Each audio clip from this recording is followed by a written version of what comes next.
Welcome, ladies and gentlemen, to the Digital Athlete League Loser Bracket Finals. Tonight we have a great matchup here, but I will allow some time to introduce myself. My name is Giraffro, aka Jenna, and here tonight with me is the wonderful, the beautiful Tree Bear. How are you doing tonight? I'm doing great after that compliment, but yeah, we have a great matchup nonetheless. Like you said, Impact and MishMash, they're two teams that are very well known in this league, and I think it'll be a great match to see. So, Yeah, I definitely agree with you there. I personally don't have much experience with these two teams. Watching them, seeing them in action, I know you have a little bit of experience with MishMash. We'll touch on that in a second. However, we can just go over their history real quick. They don't really have too much of a history other than two matches being played. So they're currently at a 1-1 score line. Impact is 1-1 and MMG is 1-1. So honestly, if you look at it statistically, either of them are at odds to win this out. And yeah, truthfully, I mean, their skill level could go beyond what we might normally be seeing tonight. You want to explain why? yeah, we'll see what happens. But I mean, like you said, this is this kind of rivalry. MishMash kicked Impact into the losers. And so this is, like we said, it'll be coming back to them. This is a little revenge tour for them. So if they can kind of boost their skills a little bit and take Mishmash out, it probably feels a little bit better than last time they played. So we'll have to see what kind of strats the Impact boys can bring out. Also, we will be having a sub for Impact at least one game for them. They are going to have a sub. So unfortunate for that, but either way, they're still playing tonight, so that's a plus. So Right, yeah. And you know what a sub means, Tree Bear, right? of course, yeah, So a sub means that basically for anybody, new who's watching, it's basically going to be somebody substituted into the game, and they're going to have to be playing with a completely new player that is relatively unbeknownst to them. That is interesting when it comes to an analyst job because it means that they could be playing some default strats. They could be holding to some more simpler strategy and just be going for the chemistry and going for building what they can do as a team, which is going to hinder them in specific spots, especially when it comes to pacing on attack rounds, which is something that now I touch on the other team that MMG might have a problem with because we yes, know historically MMG is a methodical team. They play generally slow pushes, they think out their strats, and they have those really explosive finishes where, it might be a 15-20 second meta when you push into the objective. So again, these two teams going up against each other, it's going to be huge for their attack rounds. yeah. It'll be interesting to see because obviously Mishmash have probably done their homework. Being a Mishmash team, they will be very prepared for this.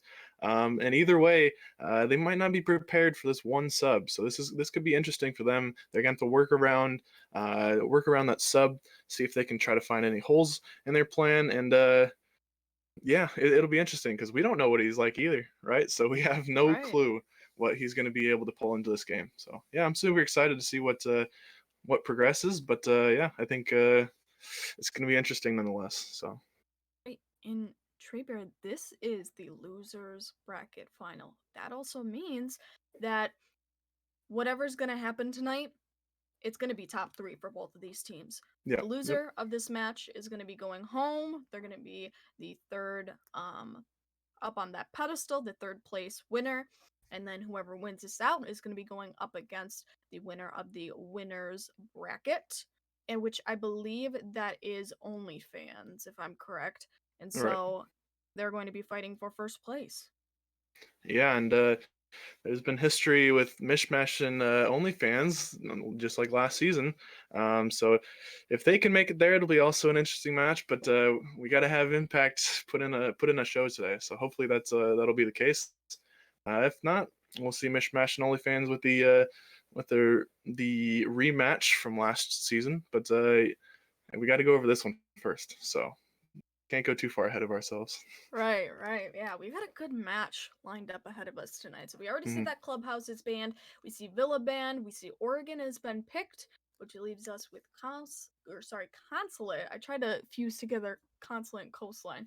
Consulate, Coastline, Cafe, and Theme Park, which Theme Park has been interestingly enough picked by MishMash Gaming. So you see Yeah. Oregon and Theme Park being played out definitively, and then our decider match is either going to be Cafe or Coastline, as Consulate has been banned.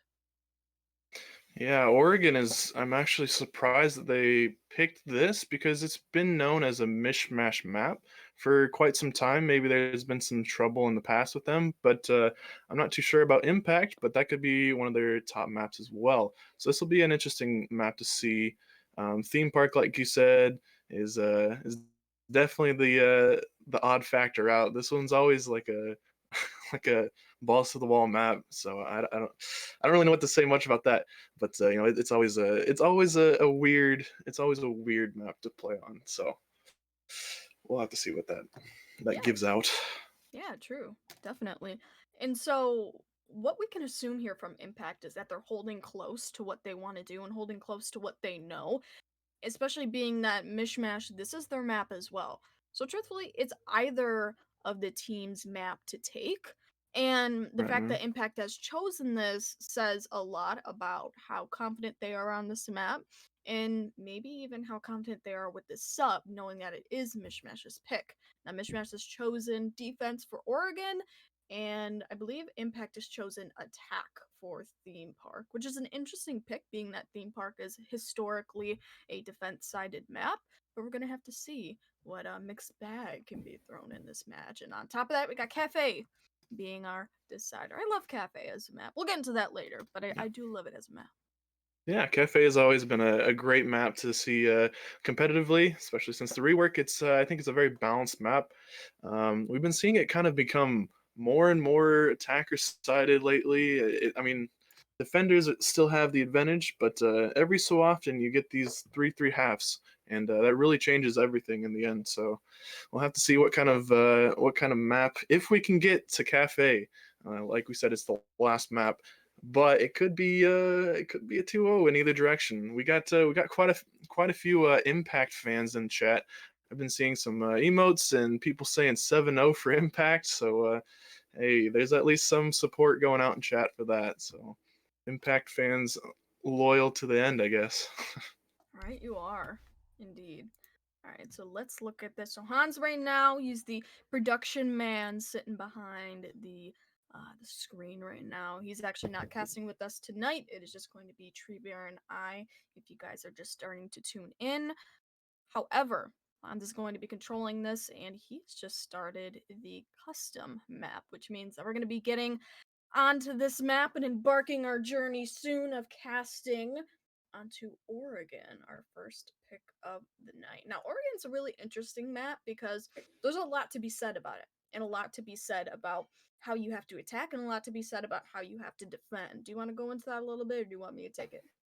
Yeah, we see Oregon being mostly the upstairs site and the basement site as the two primary ones. Tertiary is really a matter of opinion. Either it's meeting or kitchen, meeting or dining, I should say. And it's that's just a matter of opinion at that point because those sites are pretty much even. But as we are saying, upstairs you got many ways to go through. You got through master bedroom, you got through big window tower. You can even come through armory side, so you got many options, uh, and probably more options than you're going to have going downstairs. There's not a lot down there, right? We have only, that trench area. You have the stairs, and maybe the freezer and tower side. So it's a pretty closed space down there, but it's definitely one to be aware of. I think the tertiary bomb sites are going to be the real. I think it's going to be the really decider maps or the really decider sites because those are going to be interesting to watch nonetheless. So Right, yeah, I think they're definitely going to be the kicker sites. It's going to show who can dominate the other team when it comes to defending your position or when it comes to hitting the roam clear correctly, right? yeah, Because you know that kitchen meeting really depends a lot on the roam clear because if that attack doesn't get that vertical play and swing at about 1:30 left on the clock, you don't really have too much of a chance going in with a yeah, hard yeah, breach from small tower. yeah, exactly. There's definitely a lot of aspects you got to go through when trying to attack Oregon, but it either way, it's going to be fun. I mean, it's Impact's pick, but Mishmash has been historically pretty good on this site.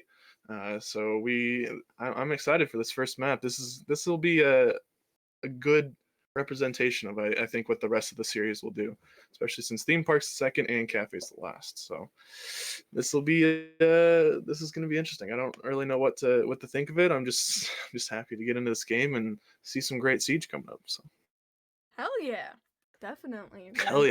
yeah, hell yeah.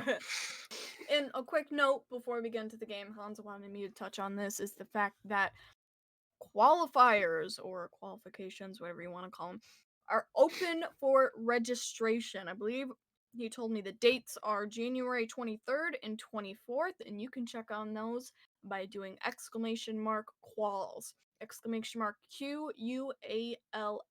Go check it out. Yeah, that should be fun. Another league of or another season of DAL. You can't mess that up, right? There's always more, right? So excited Indeed. to have this one near the end of the season. But if you're looking for the next one to come, that's where you find it. So Yeah, let's see what else. most What definitely. kind of bands are we expecting on Oregon? What is the bands that you're expecting, hoping for? I guess. I'm gonna say Thatcher, either Maverick, something like Nomad, and then like Mira, uh, Okay. Yeah. like yeah, some around there. So The some hard breach stuff. Yeah. So makes sense. What about on the defensive side? Because obviously Oregon is rather defensive sided. So what kind of bans will help the attackers? Give me a moment. I have to turn down this parsec level. I'm hearing the players in game. They're super loud. So give me a moment. I will do that. All right. Um. Well, in the meantime, I believe you were talking to me about the bans. Yes. So bans for defense on Oregon. What are some that you're hoping to see or just expect to see? Universal bans would consider Mira and something like Wamai, most Okay. definitely. I I I foresee that in the future, to say the least. Um, Here, let me turn this down just a little bit Yeah, for more. sure. And There we've we go. seen many others on Oregon in particular. As of recent, we've been seeing a lot of like Kaid bans because he's pretty powerful on the bottom site. There's a few couple that you can put out there. Hope Right. maybe we'll even see some really random picks. We don't know. This is DAL league after all, and it's they play their own style. So Yeah, to say the least. I mean, to I'll say the I'll go least, out yeah, I'll go out and say this is the biggest and most premier league of T3 in the entire world. So to see something a little bit sporadic would not necessarily be, wow, the biggest craziest thing that we could be focusing on, but to understand that is also to understand that these players have an insane amount of skill and that their strategy and uh their composition really, I don't know about you, but I couldn't match it. I could not match for sure, being even near T3 level experience. So I got to give them props for exactly. that. But hey, I You believe guys can we're going to be see on the starting screen. soon. Yeah. Yeah, we're gonna be starting soon, but as you can see down below us, we have the poll up that you guys are voting for, and Impact taking the popular vote here with 78%, and Mishmash only coming out with 22. So we're gonna have to see what kind of influence the the home fans, it almost seems like, are gonna have on Impact. So Impact fans coming out to play, like I said, Mishmash. Mishmash got another one. It's okay. We're coming back for the Mishmash gang, but that's okay. It's just a popular vote nonetheless, right? So Indeed, indeed, you are correct. So, what else can we talk about? Considering that I don't really have too much to touch on about the strategy and the overall, yeah, like about the play style of Mishmash or Impact, it really leaves me dry. because normally I would take this time to talk about, oh, what are they going to do? Oh, what are we going to Mm. see? However, we do see already from Impact, so hopefully we're going to be seeing this from MishMash, and it was already called, so we're going to get into the game. I'm so ready for this. All right, All right, all Oregon right, as all our right. first map going into it. This is gonna be interesting. Like we said before, MishMash has been historically good on this, and Impact picked it, so obviously they're confident in it. So this could be a huge staple if Impact can win their map over MishMash. This is gonna be the I think this is gonna be kind of the decider. So we'll have to see what goes on here. Right, and I think that for theme park, Impact chose attack, which means I'm gonna guess they know what they're doing on attack, and they're gonna want to either get those out of the way, or they might have a plan as to what to do. So we're gonna be Right, yeah. tuned in for that when it comes around. But Habana's gonna be our first pick, and Thatcher's going to be our second, respectively. Habana's an interesting one because she's normally seen on the bottom floor play when you have a lot of meeting room. Play going through the hatches and trying to play vertical. So I'm gonna guess that I believe it is, if I'm correct, going by this, it was Impact that actually took Abana out. So that's interesting to see that they took her out. Yeah, that's interesting to see. Thatcher Band, that's been around for a millennia now, so it's not uncommon to see a Thatcher band. But the Habana band, I'm a little curious from Side Impact. Obviously, it's not something like an Ace or something like Thermite that has really big opens, but she is super helpful, like you said, on the meeting hatches and all the rest. In the meantime, you also see Mira and Malusi coming out. So, like you said, you called Mira earlier. The Malusi actually slipping through as well. Uh, she gets a little annoying, I'd say, a little She annoying does. on attack. So, I don't know. I can see her being played, especially on this map, but I would consider definitely taking out, well, I don't think Aruni is quite in play yet or not, but I would definitely no. consider taking out Wamai or something like even the Goyo, especially because Hmm. he's super good on the bottom floor. However, we're gonna be seeing an interesting pick. It's gonna be meeting and kitchen out of all things that could be chosen.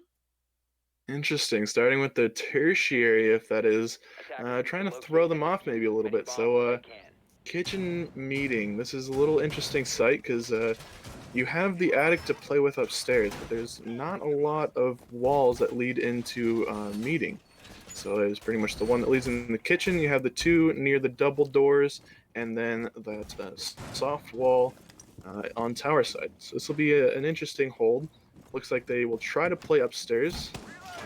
Reinforcements actually going on upstairs. So looks like a little bit of a top roam, if I do say so. And you got Jaeger on the shotgun. Interestingly. Oh yes. Interestingly enough. I can only imagine that they're gonna definitely play a proxy defense, meaning that it's like more of an SSG situation where you reinforce upstairs and you try to hold it out as long as you possibly can. You might have one or two people sitting on the objective just to stop any pressure from coming directly on to the objective, but other than that, it means that the defense is exceptionally expecting for a lot of pressure from top floor, and they would be correct, right? We're already seeing some droning coming from top floor into the master bedroom. Yeah, for sure. This will be interesting as they are making their way upstairs pretty fast. It's we're gonna have to see what kind of pressure they put. They're just droning out, just seeing what kind of action they can get to. Maybe they'll start to see that Jaeger M870. It's an interesting pick. We'll have to see where he plays. Looks at the moment like he's gonna play arcade / game area, whatever you want to call that, and he's gonna be up there with Shoddy and as well. Right. And so the attack continues. Hard breach is underway for Impact. They got about 2 minutes left on the clock, and nothing other than the hard breach has been completed for them. So they're getting a little bit stalemated at the current moment. Getting concerned for them is what I'm doing because I don't necessarily see this working out for them. If they can't pull off some type of play where they you know, can hopefully get a little bit aggressive and find their kills. It will not happen. However, MishMash takes the cake on this one. They find Nomad and Ash while adding to this feed. It's going to be Mav going down while Ace finds one of his own. You got a response coming into a 2v4. Now a 3, as you would have it, coming from above. That's the vertical play, as now the attack, they have the top floor just about. You got only Maestro holding up above. However, Gohan rotates up above as well. Didn't really see him up in the corner. And now only one player left alive for the attack. Yeah, Exile is going to have to push out 2 people from the top. Gohan and Shoddy were both up here last seen. He'll be pushing in, seeing nobody, but the hatch will be open. You'll know that they're at least 1 below. He's going to have to push around. Doesn't have the diffuser yet. We'll grab it in the meantime, but we'll go down main stairs towards lobby. And he'll be met with somebody in classroom and actually hits the shot on the Gohan. It is down to a 1v2. Very doable situation if you can... he lands his shots here. Very doable as he finds Shoddy. That's the Maestro down as well. It's a 1v1 situation. Axis trying to play a little ring around the rosy here. And I don't think he actually knows. No, he doesn't. Axis will get the last kill. The Go-Yo coming in clutch. Right? You are. Oh my lord, this was a really good round. And something a little bit unprecedented was the Zofia almost making the clutch. That was kind of crazy. If you think about it, she was in a 1v3 situation. She finds 2 out of the 3 being the Castle and the Maestro, who incidentally rotated downstairs. She found her way, was not able to take out the Goyo, gets bested, but she made it very close, and that's something to remember. That's something to count on. However, close but no cigar. Let's look at how the round went. So we saw a lot of what we would expect to see, right? It was the roam clear. It was not successful at first, right? You had lost 2 players. I believe it was the Nomad and the Ash, Bozak and Pinos, respectively. And from there, it becomes an uphill battle, right? You not only have soft breach capabilities down, but you have good utility down.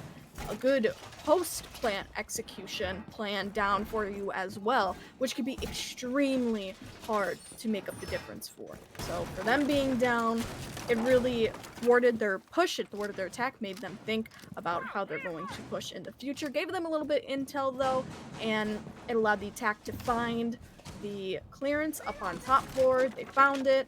However, it was almost too late because by that time you had the defense rotated downstairs and there was only 1 player left up on impact. Yeah, the M870 actually coming out to play, getting at least 1 kill. I don't remember if it was another, but yeah, it seemed to be the right choice as they were pushing from that trophy side. So next round will be down into basement. We saw some barricades going up in meetings. So this might be a little bit of a first floor hold, as you can see Kenny and Shoddy, I believe that is, over in meetings. There's quite an extended hold. We even got castle barricades over in office area. Ooh, Castle's getting droned out at the moment. Just kind of standing in the middle of sight. This might be an opportunity for Exel. Oh, it's going to be a free kill. And that's a mistake on the side of the Castle. He's going to be pushed up, and Exel actually getting another kill as well. That's a beautiful headshot onto the mute. And that's actually first floor control. Pretty much taken over as another shot by the Ash. And pretty much first floor control at this point. A team kill coming out? Okay. Nomad didn't like his teammate for a second. Yeah, those were question marks in chat for sure. Look at this. Axe is actually playing really heavy. Look at this. Oh, he's actually going to get diffuser upstairs too. What is this? Oh no. Oh no, wow, indeed. This has been he's got diffuser control at this point. I mean, you look at him, this man is standing on top of the world. All he needs is Gohan to rotate over by him and protect him with his life. You got Bozak propelling up on the T3. Balkan, Axis, oh my lord, he finds 1, but gets refragged all in the same breath. 2v1, all in the last few minutes of the round. You got about 1:30 left on the clock, so it's time enough for the attack to take control of at least a bit of bottom floor. You got Mab sitting on bottom floor himself, Ash underway to rotate down herself, and now Gohan, the man with the plan. He's got a shotgun. He's gonna hopefully face Bozak in the face, and it will hit Mab? Question mark? Oh no. Oh no.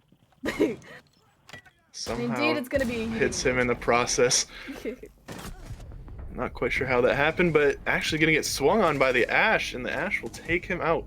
That is, I think that was Bozak, the sub, coming in clutch as a perfect play, a perfect swing, and I don't think he even knew what he got hit by for a second. So close round on the side of the Ella, but hey, it comes out as a one round each for every team.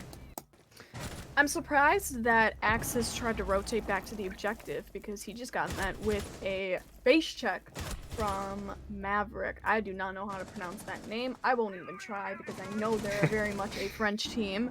But either way, you could definitely see that Axis's positioning was indeed poor, but at that point, you know, it's an all-out brawl. You have to be able to hold that diffuser in order to maintain control, specifically of the round, maintain control of, well, your positioning, maintain control of your life, really. Yeah, I mean, he was pretty much on an island at that point. So. Right. He was on an island, he was getting pushed, but you can't move, otherwise when you try to rotate, you will just be caught off. You might as well try to put up a fight and maybe kill off Bozak rather than, you know what I mean? Rather than having to rotate, get shot, not have any impact on the rest of the round. And then you leave, who was it? I believe it was Gohan. You leave Gohan with the shotgun and his pistol to have to defend himself. It's an unfortunate thing. However, that wasn't the only bits of the round that I'm going to look at. You also had a lot of a really good showing from Impact, right? They had a very strong lead in the first minute or so of the round. They got about 3 players off of the board. And I mean, basically by that time the round was shaped up, right? It was really a successful roam clear, if you want to think about it that way. A very successful one, and it got them their way to the objective. Yeah, the roam clear was pretty much like less than 30 seconds because, I mean, the castle was sitting on drone. I mean, there was another person in meeting, so really all they had was just momentum, and it just kept going. And yeah, at that point, you can't really do much about that. So 3 people off the board in 30 seconds probably isn't the best. They tried hard to get back, but that's okay. Yeah, that's all right. Indeed, that was all right. Let's get back into this round, shall we? So, we got a lot of T3 tower presence as to be expected. Being that this is going to be a top floor hold for the defense. Got Bozak coming on white as well. So some first floor and some T3 presence. I like a split push. I'm not gonna lie. I'm a sucker for a split push because that means that the defense is going to be put in a specific situation where they might have to rotate. Yes, and now that I'm looking at it, this is a MishMash classic here. They like holding this armory with the castle barricades and somebody holding in trophy with the shield. So this is going to be really tricky on the side of Impact to try to get this around. They got many angles that they can work with in armory. They also have castle barricades, and like we said, the Goyo is going to be playing in trophy. So this is going to be really tricky to figure out. It's probably been seen before, but you know, it's kind of like the SSG thing. It just works. Maddox actually with the M870 going to be taking out Jello, and yeah, that's a pick off the board. Another M870 pick. So obviously somebody's been practicing with that thing. Yeah, for real. M870, man, I mean, he's pulling it out. I actually do like M870 when it's used correctly because you see that in those close range situations. Oh my lord, it just tears up the opposition right as I was talking. Speak of the devil, man. Zofia, she's only got about 5 health on the board at this point, but the attack, they're in the objective and they're planting. Hello? They haven't even secured the objective yet, but I guess it's gonna work out for them. They got their angles covered from below. They got their angles covered from their cross. They're gonna have to find their way through this. You got Kenny finding one. It's Shoddy and himself to have to clean up the round. And oh no, it's Kenny! He gets the 3K. Castle coming in clutch with that UMP. Look at that. He's just swinging wide on everything, feeling confident with the ump. You don't really see that often, but when you're feeling it, you're really feeling it. So ump play coming in just perfectly at the right time. So that was like a 3v2 to an OV2 in a matter of seconds. That was kind of nuts. kind of Yeah. fell apart for Impact there. It did fall apart for Impact. I think it was honestly really a last-ditch effort trying to move into the objective. It seemed very hustled. It seemed very rushed, if anything. And for it to be like that, it kind of screws you over because, again, you don't really have anything watched for you. You don't have any crosses. Kenny just cleaned up because he knew how to flank them. He knew how to play around the situation. And I mean, look at it. It won them the round. There on out, Shoddy didn't even have to do anything. Yeah, for sure. He just kind of swung on things, and eventually it got him kills. So we will be seeing another basement defense on the side of MishMash. They lost this one last time, so this is going to be interesting to see what kind of adjustments they bring, if they do bring any adjustments. It looks like they're trying to go with the same thing, maybe not trying to get picked in the first 30 seconds. That would very much help. I mean, they pretty much lost that round because of massive swing in numbers, but we'll have to see. Kenny looks like he'll be playing around this kitchen area once again with his castle barricades and reinforcements, and yeah, we'll have to. It looks pretty much the same. Maybe they just thought, okay, this is just a fluke round. We'll go back there, try to get this round, and clean up the half if they need to. Right, and the issue I think is the fact that they're not covering each other. They're not playing close on each other because when you have that extended roam, you need to be able to collect on the deaths of your teammates. I mean, it's that simple. It's the refrags, it's the counter kills, if you'll put it that way. And for the fact that Kenny, that first round on, I believe it was the bottom floor when he was roaming kitchen, he just got completely wiped out because of that positional awareness. Yeah, for sure. And Yeah, it looks that like can he's going to be happen. kind of kept on that island again, right? He's going to be put in Right. that same position, and I mean, he's still got to rotate, but I mean, what what can he do if there's many angles coming through? And look at what his position is right now. He's probably got an angle, so that's why he's being real careful around this refrigerator area. Exel is got one of the tight angles. I'm not sure about the Ash, but she was over there last scene. He's playing this really aggressive. We'll have to see if he can get a pick off of it. If he moves just slightly to the right, he's going to get picked. So it'll be interesting. Bozak actually taking some damage, but will finish somebody off. And Exel coming through and getting Kenny. So that's 2 swift kills on the side of Impact. And the round is starting to look a little bit like Impact going their way. But we still have Shoddy upstairs, and there's still 2 people on site. So don't count them out yet. MishMash are known to bring these back. He's slowly gonna creep into the kitchen.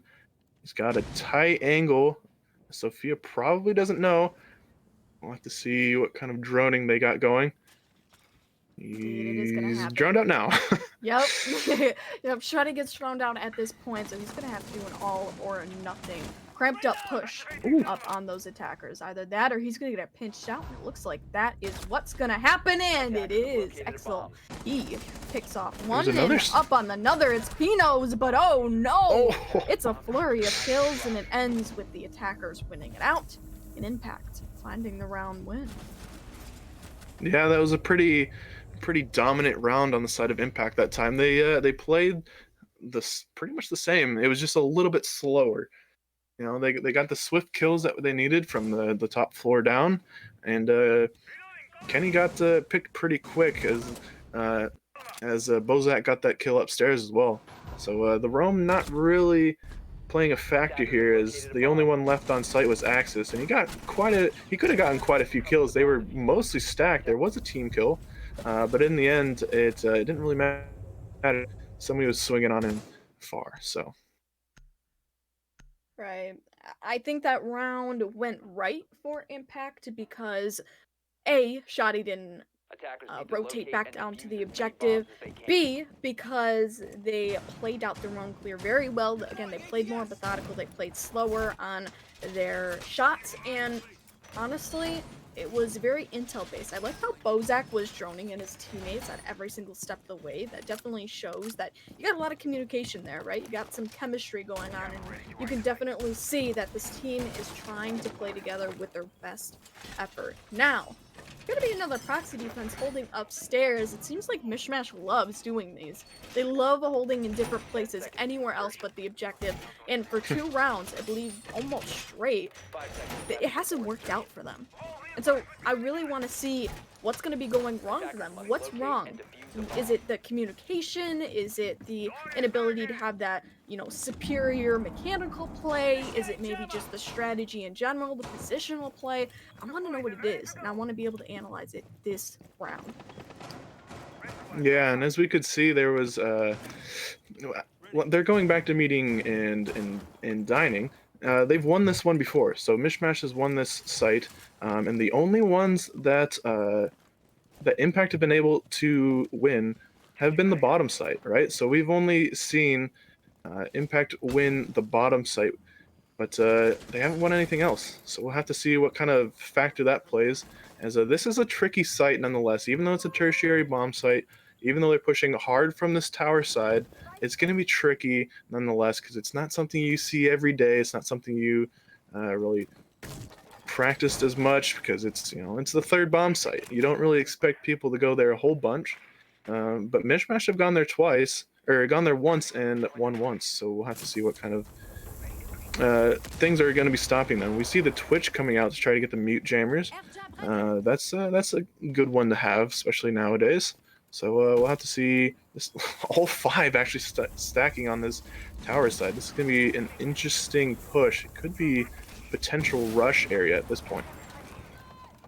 It may be, it may not be, it may just be that right now Impact is trying to split up their players level to level, making that split push from Attic to do the roam clear, as well as getting into the objective themselves. You got a lot of droning going on, so you're right, they're definitely trying to set up for some type of push, but we're not quite sure what it's going to be yet and when it's going to be yet. That's going to be where the real kicker lies, and that's going to be where the defense is going to have to try their best to deter it. You got Maestro, he's going to be our first line of defense coming in on Attic. He's playing those free-fire games with the Alda. It's those mini games that you're going to have to get across for Impact to win this out. You got about 50 seconds left on the clock. They're going to have to pull out something fast if they want to get into the objective. Maybe something like an aggressive play. Maybe just trying to win their kills. And Shoddy finds one. We're going to have to see if Kenny can get another here. Definitely seems like the attack is going to be going for that first floor play. Pinos gets one. It's Gohan to be killed. Shoddy still up. Kenny as well. Kenny trying to make the flank, but indeed does fail. You got Shoddy holding above, and he finds the kill. Vertical play. 2v2 once again. They do not have the diffuser, which is going to be huge. You got about 15 seconds left on the clock. Bozak gets one. It's all up to Kenny to play hooky. You know, no. Will he be able to win this out? He's running away from the fight. He's trying to stay alive as much as he can. He only has a few seconds left. All he has to do is just survive, kill the planter. Bozak is the one planting, and Jello is going to be covering. Jello will actually get Kenny with the headshot. Oh, that was a very close round. Plant going down literally last second. So that was, oh, that was only a matter of inches before somebody won there. That was intense. That was pretty intense. Was indeed intense, and I do like how Twitch covered covered the Ash right there. That was kind of funny, trying to play trying to run up to the Blues mute Kenny. But yeah, 3-2 scoreline.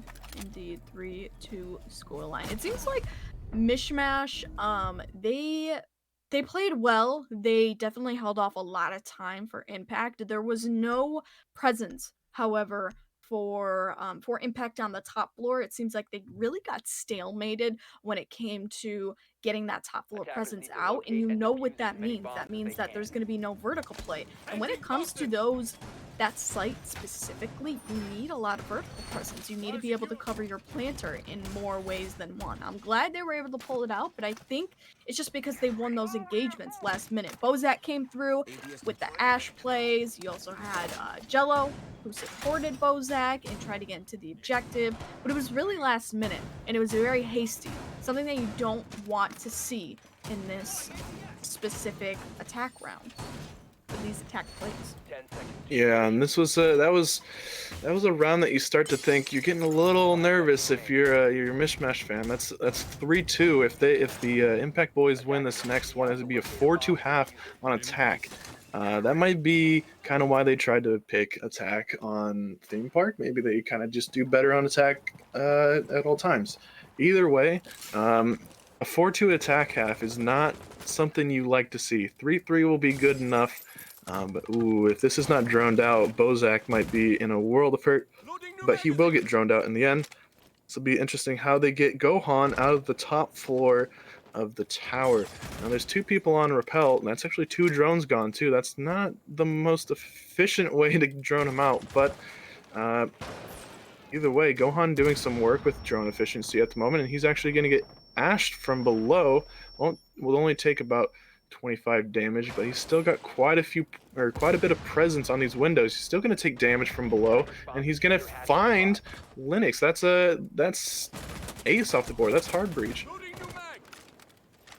Huge that Gohan is still up even at this point in the round. You got already 1 minute down, and he's just been thwarted of his life, with the expense of Ace being down out of all players. That's absolutely huge for the defense to be wasting that much time. It might equate to a round win, if you want to call it just as much. So about 1:30 or so left on the clock. You have T2 being controlled by the attack, and all they have to do really is make this stretch down attic and find their way into the bedroom. But they're going to have to play a lot of mini games in order to control master bed, or the dorms to be specific, and that's where the fun is gonna lie for the rest of the round. Attackers have recovered their diffuser. This is interesting because usually at this point in time you'd see MishMash covering up that rotate in the bunks area, but I believe they actually have it open at the moment, and actually Bozak, while I'm talking, gets a kill on Maddox. So this is looking a lot better on the side of Impact. 4v3 on the side of them. A little bit of droning going out, and we actually have a flank on the side of Jello. He might try to get up that white stairs, see what kind of action he can get, and he does get a pick on the Kenny with the Legion Trap in his foot. He still gets another kill, and it's all down to Axis, and he doesn't finish it off either. Exel gets the last pick, and that is a 4-2 attacking half for Impact. That is a really good start to this series. And that was the beginning of a great round for MishMash that they absolutely lost. I mean, they dropped that round. I'm gonna be honest here. They dropped that round because Ace was off the board. Although there wasn't too much hard breaching to be done, he's still such a big player, and that's still firepower off the board for you. Gohan did such a good job too, and he was like, he was wasting so much utility, so much time up on the top floor. But I gotta question them not reinforcing the rotate, and then I mean, Jello was a big factor. Like, look at, he's just popping off 2 kills. I think it was actually 3 in the end. But yeah, it was just kind of a weird hold after Gohan died. It's almost like if he would have just blocked off attic, maybe it could have gone a lot different, because like you said, they didn't have hard breach. So weird that they had to rotate going from attic to the tower. That just gave direct access for Impact to run in.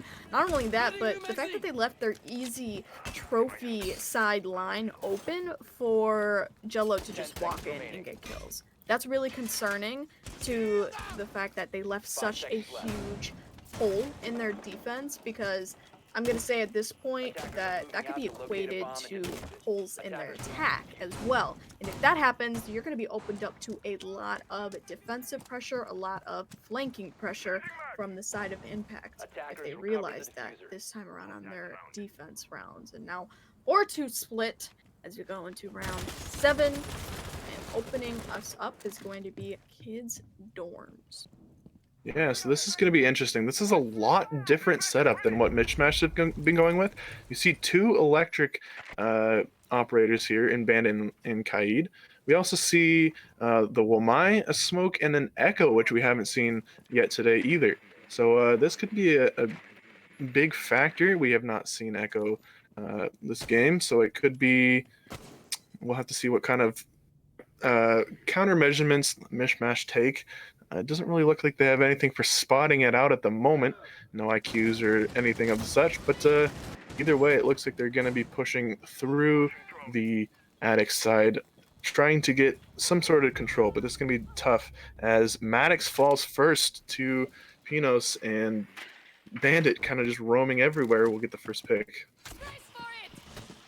And it's honestly interesting to see the change up of the pace when it comes to slowing down MishMash versus how Impact played on their attack. I really like how this specific composition comes to play, because you see about 1:30 left on the clock and MishMash is still struggling to get into attic, which is going to hit them really hard because they have a full-on linear push. There's no split push going on, which means they're going to have to try their hardest and their damnedest to get into attic and to find their way through the dorms. Now, they already have found their way down the stretch of attic. That's step one, but you're going to have to continue your way into the objective itself. And there's no players down for the defense, mind you. And now, another player has been picked up for MishMash, and another one at that as well. So 5v2 already. Shotty's going to be sitting on the window axis. He's holding above in attic. He finally finds the first player of this attack swap. That's going to be Pinos going down. Yeah, it's going to be tricky. Shotty on really low health. Axis only taking a little bit of damage. As you can see, there's still an echo on the board, and Kaid is just holding that foot, those footholds from bunks. So anytime that somebody gets, somebody drops down, he's just going to get peeked, and there's the first kill. Kaid will actually get down in the process. Axis probably won't know. Well, he knows now. I don't quite know what that spray was, but hey, he got the kill nonetheless. But Bozak actually swinging wide and will get Axis for the last kill. Bozak been a very good sub for this team, getting quite a lot of impactful kills. So props to him for coming in as a sub and playing quite well for Impact. Well, if you did not know, Tree Bear, Bozak happens to be a very interesting player with a checkered history in T1. That's true, yeah. Yeah, he's I believe he is a ex-T1 player, as the chat was putting in, but I also know him from casting him in T3 competitions, and I believe one T2 competition, if I'm correct. Either way, though, he obviously is a very skilled player, a very historical player, and a very mechanical player at that. So he's going to be showing up tonight without a doubt. And, I mean, he's going to be making waves in this team, right? It's obviously leading them to have a 5-2 over MishMash. And we're going to hope to see a win here, and especially on Impact's map pick, if I am correct. And going on to Theme Park, we're going to hope to see that too. Yeah, for sure. MishMash is looking a little hesitant today. Maybe it's just that they're on Oregon. It's not their map pick yet. Either way, they are.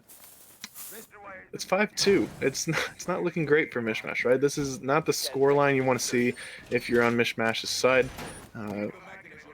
If it was the other way, obviously you want to see that. But this is interesting. Are they trying to go for spawn peek? Oh, they're just looking for drone. Okay, so Bozak doing actually quite a smart thing and just slowly whittling away at that drone economy. That's always important. So, yeah, a little risky, but I kind of like that play, so. I mean, yeah, maybe he was even going for a little bit of a spawn peek in himself. He could be seeing that. But you got somebody playing elbow, which is really interesting because it's going to go into the hands of MishMash to burn out those resources and utility, which, again, is a huge part of playing downstairs. You really have to know how to play out that utility on Impact. Now, 5v4 already. Exile is gonna find a 1-0 no, but it's Pinos to go down as well, which puts us at an even playing point. You still got Jello though up on elbow. He's still trying to hold us out. Gohan's going up directly against him. Oh no, but it's a 4v3. Jello gets 2, and it's the shotgun to prevail. Wow, that was an amazing 2K by, actually, that was 2K, yeah. So 2K by Jello with the shoddy Mossberg pump coming out to play. Kenny will actually find his first of the round, and actually he's going to find 2 more. That's a triple kill for Kenny and brings it back down to a 2v2 situation. Diffuser is still down in the trench door, and Jello is watching the cross. This is going to be a hard shot to get from Axis or Kenny, whoever goes to try to go get it. He will drone out a little bit, still knows that the smoke is still there. This is going to be tricky. He still has Jaeger devices as well. He will get across. Jello just holding his ground for the second. They do know that the diffuser is picked up, and he's actually going to down Kenny. He didn't have very much HP to start with, but push back into sight. Linux and Jello are the last on defense. Kenny and Axis on attack. Wow, Jello actually getting very aggressive, peeking out towards there, and he actually sees him. Axis was very close.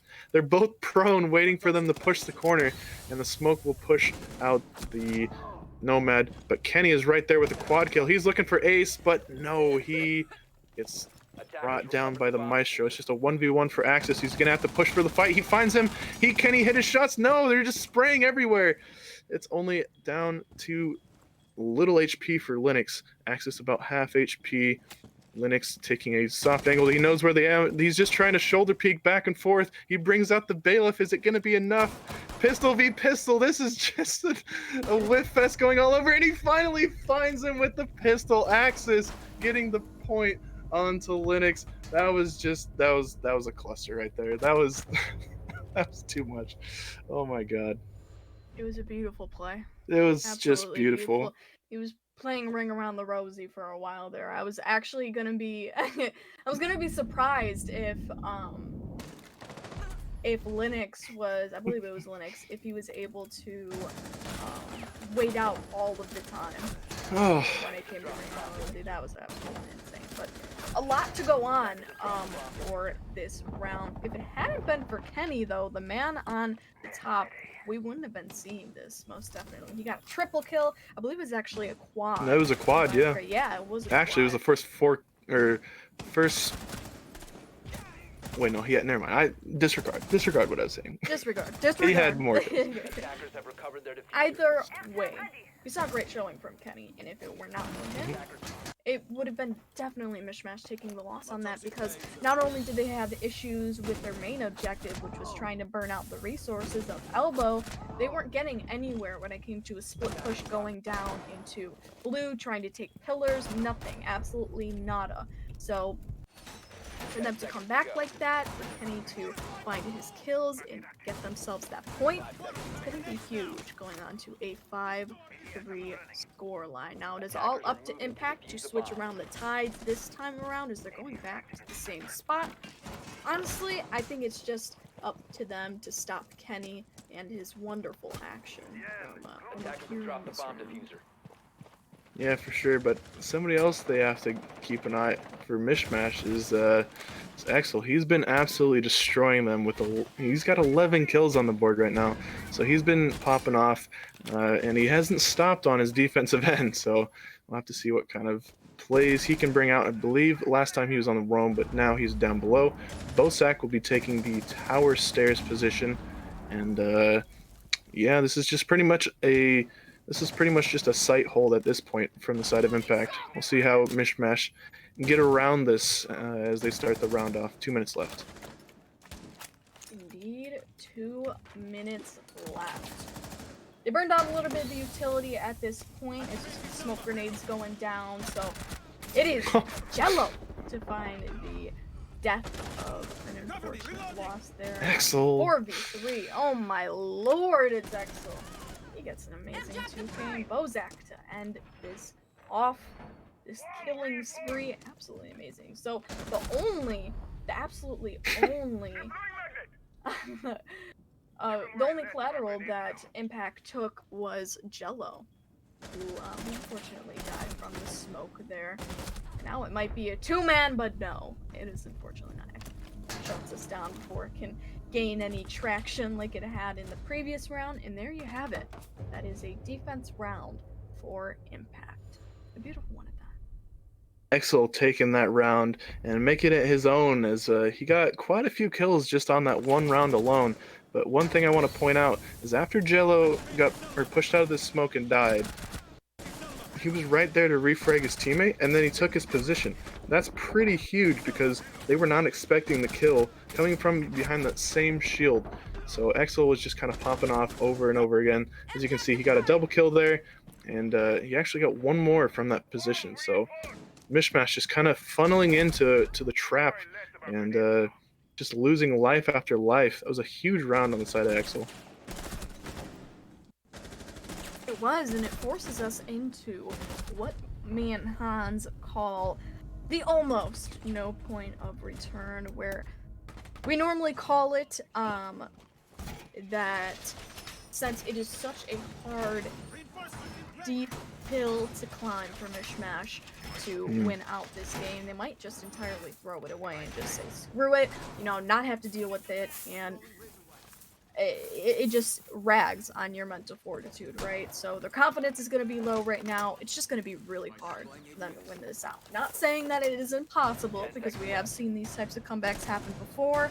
However, it's going to be super hard, especially with Impact having the superior gameplay, the superior mechanical play on their side with Bozak. It's really going to be hard for MishMash to find the wins in these star-crossed rounds, especially being on attack, with Oregon being such a defense-sided map.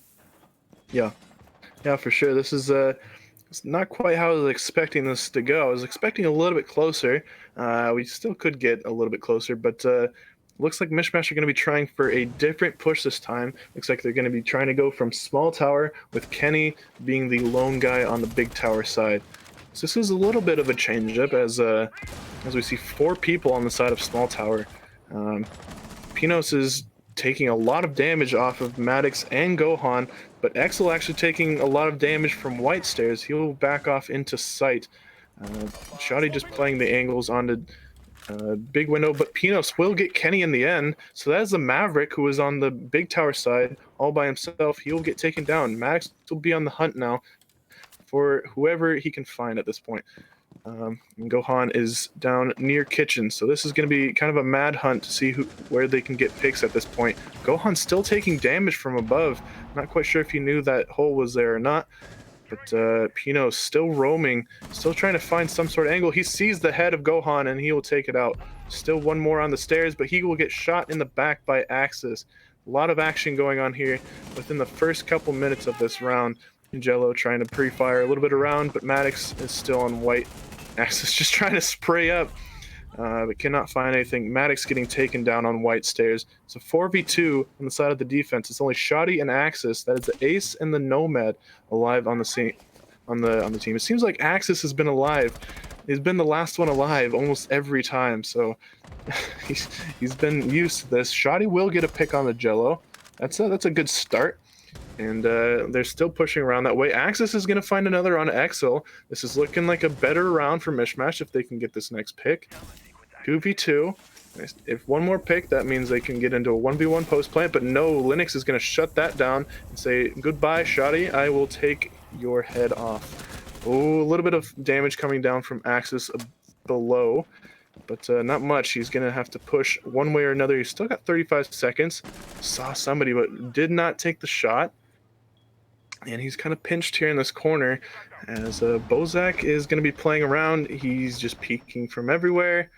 Axis is looking like he's struggling a little bit. Not a lot of HP, and the impact nade coming out. Oh no, that's the way you win the round, Impact?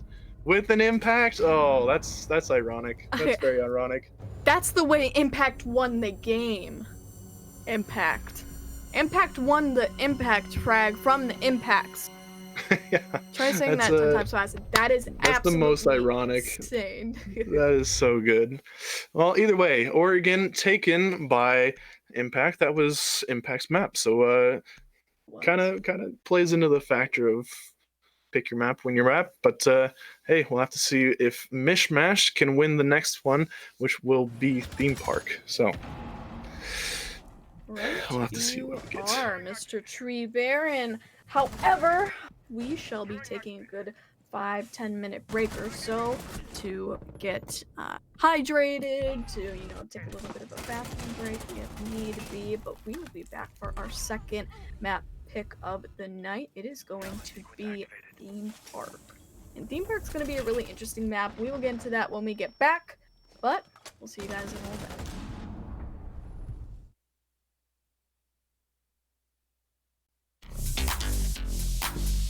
10 seconds to go.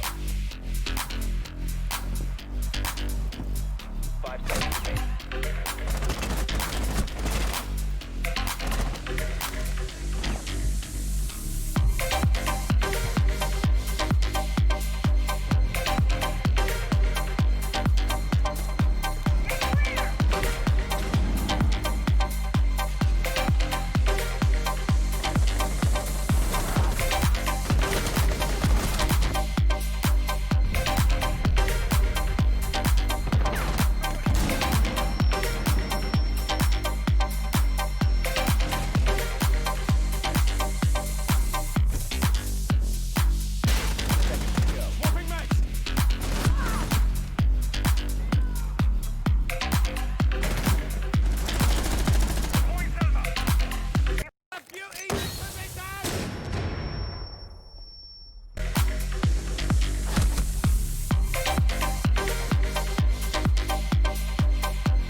and welcome back. We had a slight change in the backgrounds, as you can tell.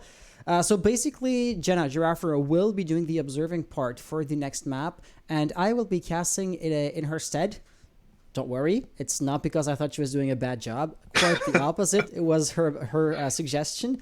And to be fair, we left off pretty quickly at the end of the round, so now might actually be a good time to dissect and basically recap the previous game. Why did MishMash lose so bad? Because, I mean, when you are bringing up the point of no return concept, it's because the team is losing by a fair margin.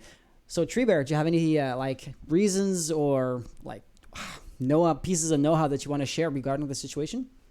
That MishMash just really did not look like themselves on that map. They played really kind of played a little choked. You know, they played down one corridor. They tried to move somebody and they get picked right off the bat. So it's just I think it was more just kind of a cluster in their minds for this map than anything. And I think they'll be a lot more prepared for theme park, but they're just not playing like themselves. I think at this moment. Obviously, they have really good players, so they should be able to bring it back. But you saying that they have really great players is absolutely right. I mean, Kenny almost got an ace, right?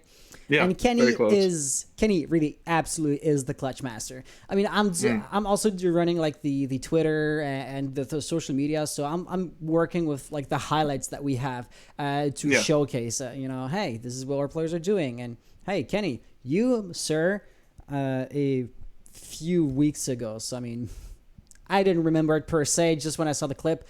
It was a 1v4 situation. Diffuser planted. He got the first kill before that, so he got an ace diffuser clutch, and he did destroy the diffuser on top of that. Yeah. Amazing plays all around. Gohan was a beast of a fragger when he first joined MishMash, and the roster, well, both rosters, admittedly, are ever evolving. For example, Shoddy seems to be the new player here, and why am I talking about that? Well, it's simply the fact that whenever you bring a new player in, you always have to get used to the new player. You always have to bring him into the fold, tell him the new strats, and that learning stage leaves the team slightly vulnerable, which is a vulnerability that now Impact are not really going to have anymore since they're back on their usual roster, right? And so that could be a bit of a factor jumping into the next game. However, the one thing I do want to point out too is that Bosak was extremely influent, right? So Jenna said it perfectly. He got a lot of influent kills. He didn't top the scoreboard kills-wise from because I believe, was it Exile who got the most amount of kills? Exile was, yeah. Exactly. He was popping off. But then again, there is quantity and there's also quality, right? Killing the bearer of the diffuser, like first fragging the hard breacher, referring to when was that Gohan playing with Legion in Big Tower. He was just being an absolute nuisance, where he would have been way safer to just sit behind reinforced walls. But guess what? He elected not to do so. His death was inevitable. Of course, he was playing for time, and he got the one kill that truly mattered. It just so happens that Attic was not reinforced, so I guess that's a bit of a moot point. Yeah. But in theory, potential was there, right? So yes, MishMash are ready. Impact, ready?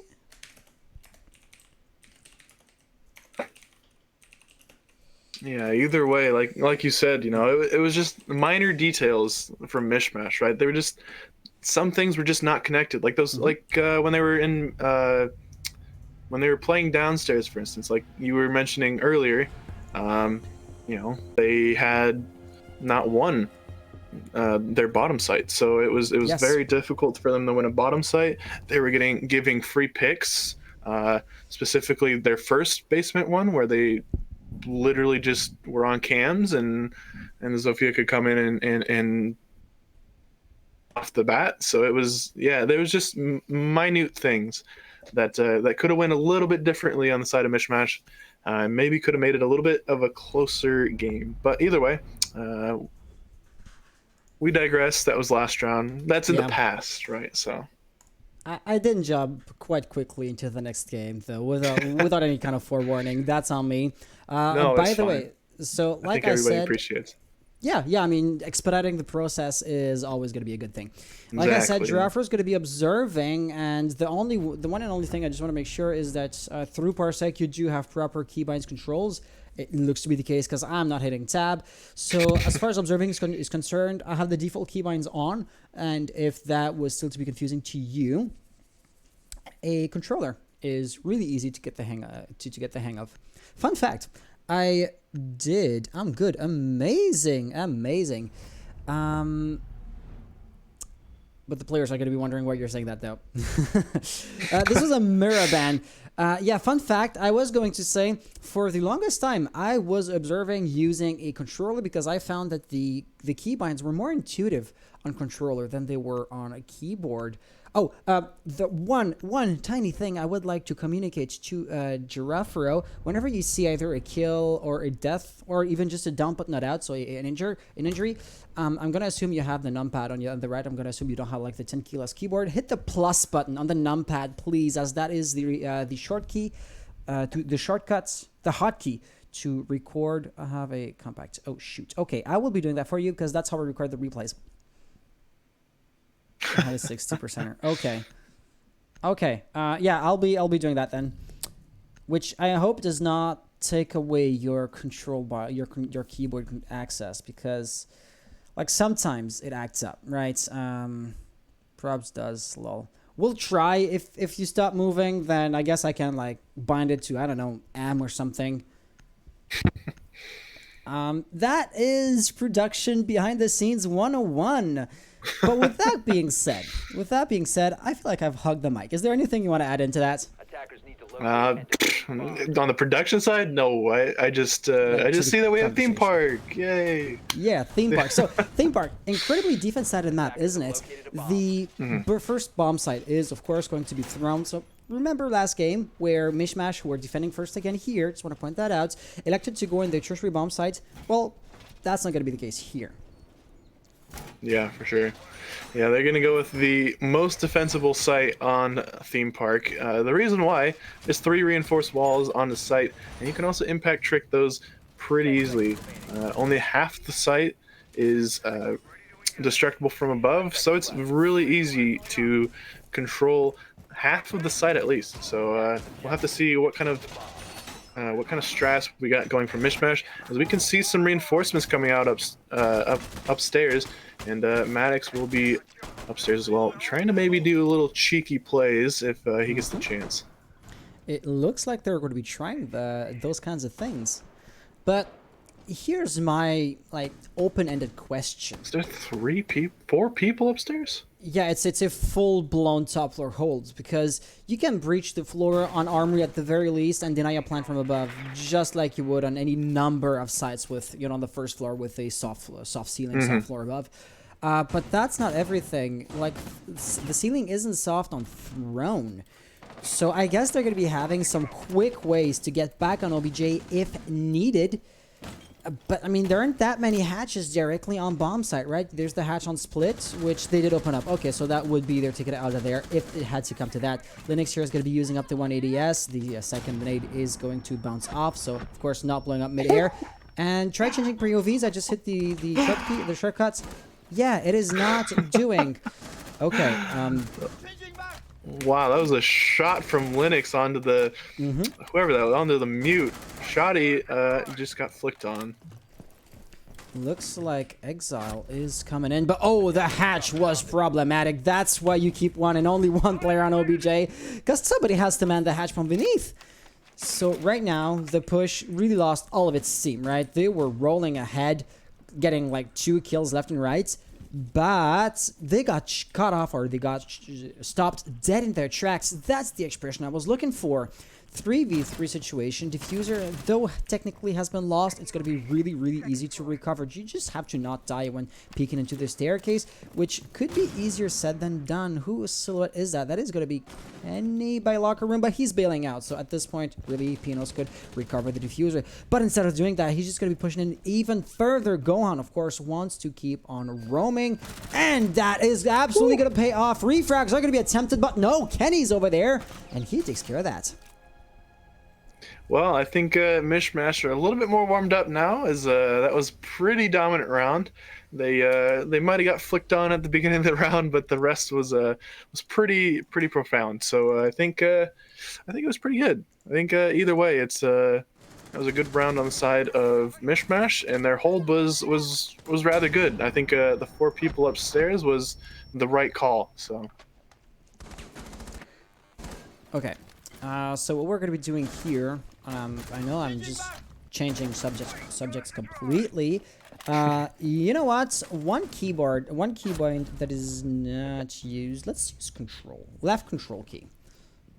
Because it's not being used by OBS. So at this point, Refro, if you just, I guess, want to log out of Parsec or disconnect from Parsec and connect back in, then I'm not going to be touching the keyboard, and then you can just hit control with your pinky whenever there is a kill that we can then display in the replays as we're seeing them right now.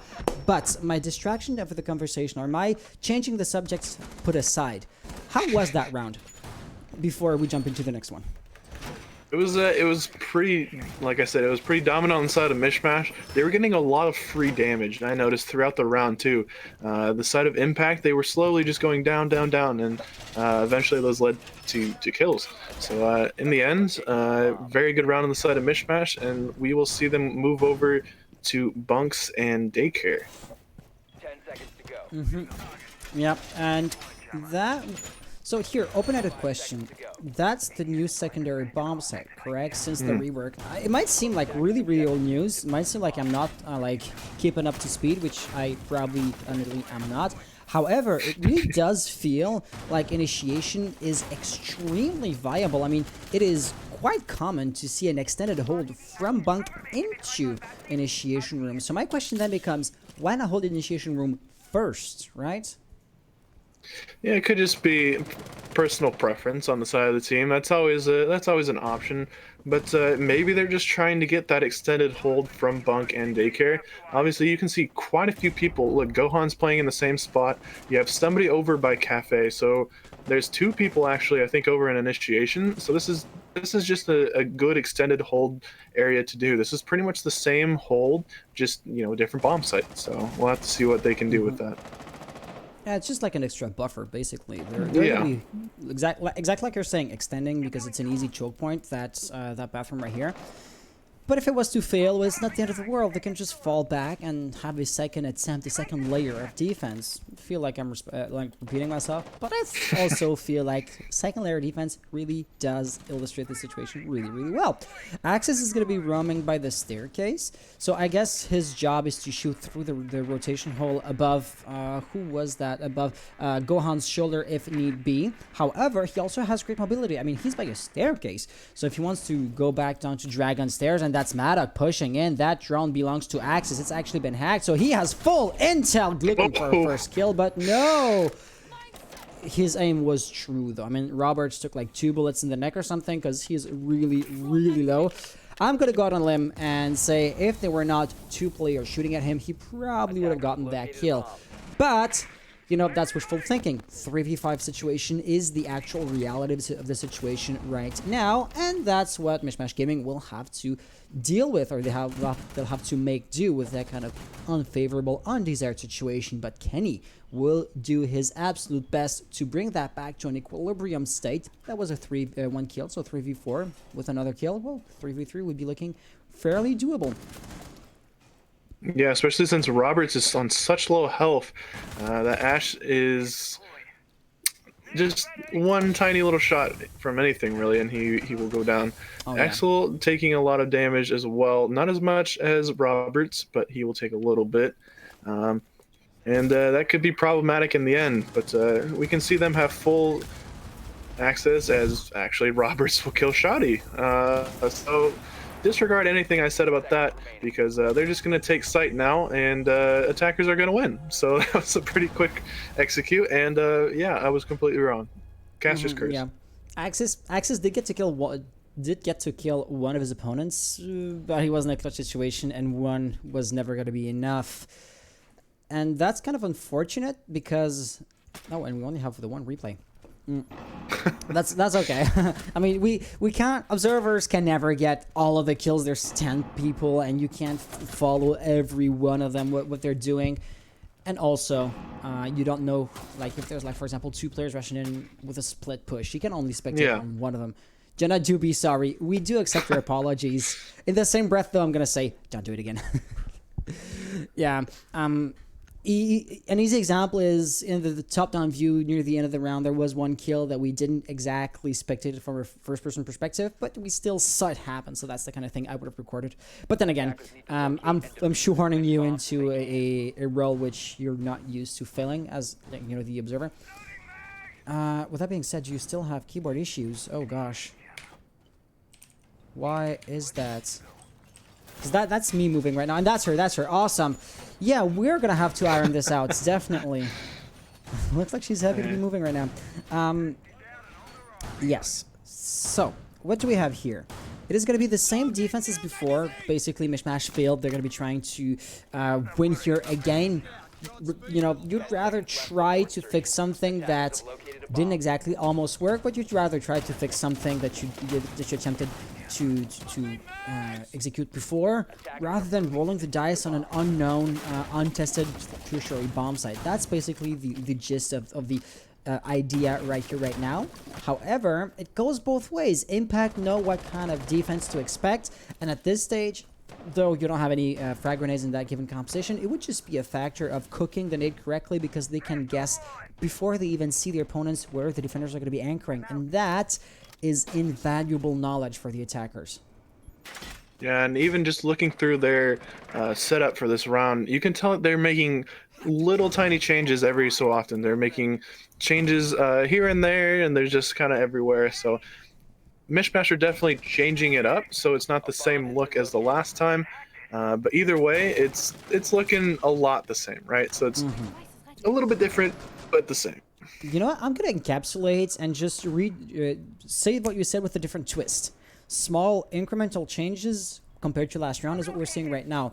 But the big question is that going to be enough, right? Considering that the last round didn't exactly come down to the wire. And that's going to be a first smoke canister popped. So there's not exactly going to be an attempt made to a direct push, just cutting off lines of sight. While it's basically utility play at this point, right? So the flash grenades are meant to burn, for example, ADS devices. Then Zofia destroyed one of the Vulcan shields. Kenny now has to move back. And, you know, that could have ripple effects throughout the round. If the one angle is no longer watched, well, Gohan's flank is now, for example, a bit more vulnerable. However, I mean, it's only worth anything if you actually want to push Gohan, or if you actually want to use, I mean, Kenny's opening to your fullest advantage. That is not going to be paying off just yet, as Exile will be the first one to die. Yeah, and one thing that I like the Impact are doing is they're cutting off the waiting room area. Even though Kenny's in the backside, they were still able to take that, and Lennox will get a kill, but we're going to get an immediate Ray frag from the Mozzie, and it's back down to a 4v3. 3v3 as Pinos gets axes on the yellow stairs. So 3v3 even man count as we go for 45 seconds left in the round. As we could see also, there was the one pest over there that denied kind of access to the drone. Therefore, Pinos does have some level of intel, and actually Kenny's going to die to Jello's hand. Nicely done. 2v3 situation, Robert's losing a lot of HP as well, and that is actually still initiation control. If I was in their shoes, I would be falling back on OBJ pretty quickly, but no, Maddox has elected as initiation room to be his hill to die on, and die there he did. Pinos gonna get another kill right after that, and that's Impact winning the third round here. Yeah, Impact was pretty dominant this round, as you know, MishMash was the previous round. They made a very good comeback on this round two to get the win on, or sorry, this is third round. Sorry, so. They did a very good job of shutting down the same site that MishMash had, and yeah, they didn't give them anything at that point. So even more props to them, because you know, they're taking sites away from them at this moment, and that's pretty big on Theme Park, right? We were saying before, it's a defensive sided map, right? So this is gonna be interesting. Absolutely. Defuse bombs. So, 2-to-1 situation. MishMash back on their primary site, which, if memory serves, they did not win, did they? I mean, I'm still learning production and reading chat to make sure everything stays civil. So I'm still, even though Jenna, thank you for observing, I'm still scrambling around enough for me to not be in a position to remember those kind of important details, which I should absolutely be remembering. So did MishMash win the first round there? So they did. They won the first round, and then went to the bunks and daycare and lost twice. So yeah, I think yeah, history speaking here. That would be looking. Sorry for cutting you off. If we look at the historical data, them winning there before would indicate that at the very least they're capable of winning the rounds, and therefore it would give them a slight edge, right? Is that going to be enough? Well, let's look at impact. Just like I said last time around, they know what kind of defense to expect, and therefore, given that they have, you know, any kind of problem-solving skills, they should be able to, you know, figure out a plan on how to circumvent that defense. Looks like Roberts is inserting pretty quickly on the first floor. But yeah, that's the question. How are you short-circuiting the top floor hole? Because Maddox is just running down the stairs, and he's going to be catching Linux off guard, pushing for a second kill, maybe even a third. No, he gets refragged right after that, but still 2 great kills, including Bearer of Diffuser and Heart Breacher. So that is now going to force the attackers in an extremely predictable push, aka funneling in through the doorway. Where do you want to pre-place the nitro cell if I was the defenders? Well, right above the doorway, because when you peek in, you can either shoot at your opponents or turn around and look at the doorway you just cleared. And even if you do, well, then you would be, well, open to have the nitro cell detonate right in your face. That, however, is going to be mitigated by another kill, this time on Kenny. So, yeah, 2v2 situations looks really, really doable. But that was the one and only defender who didn't have a nitro cell. Yeah, for sure. I mean, there's still 2 nitro cells on the board for MishMash, and on the side of Impact, I mean, they're 2 really good fragging operators, right? So this is very doable. There's lots of reinforce, and actually, Robert's just gonna push hard in the site. You'll get one, but he's slowly gonna go in. Roberts will get down, and it's gonna be a 1v1 Shoddy versus Exel, and he won't get the shot as Exel coming around, and he will get the swing on the Shoddy. That was a very chaotic round, and came out in the favor of Impact. This is not looking very good for MishMash. You're absolutely right. My question is, why did the mute peak? Because he had no reason to. Diffuser was out in the open. Yeah, that's true, yeah. Yeah, so the thing is, if Exile wanted to get the Diffuser, he had to expose himself it would have had to make an extremely dangerous move, right? So that's item number 1. Item number 2 is... when Shoddy peaked, he did eliminate Roberts, who was down but not out. Once again, not great prioritization skills in the heat of the moment. So that's another kind of tiny mistake, which he could have, well, if he was to not make that mistake, that would have improved his chances of winning the round. But you're absolutely right. This is not looking good for MishMash at all. Like, my big question here is, what happened to you, MishMash? This is a defense-sided map, and with, like... this map is a bit more, how can I say this, nuanced than your typical Rainbow Six map. This is why most, I want to say ranked players don't like it too much, because you have to be a bit more coordinated and a bit more focused than on the general map, on any other typical map from Rainbow Six Siege. So the problem here becomes,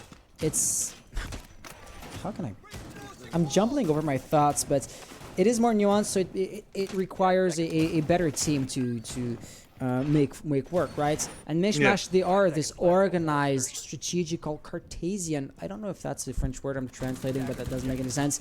They're this, you know, brainiac team in a sense, right? They're not just pushing it heads down blindly and let's hope it works because we have better aim than our opponents. They're really like thinking about their next moves, always logically, might I add, which is a given actually. But you get the idea, right? So on a map that is supposed to be nuanced, that is supposed to have 2 or 3 layers of micro strategy, where that's exactly the kind of environment where MishMash thrives. I mean, this is their map pick after all, right? And yet they are being beaten on the undeniably favored side. That's worrying.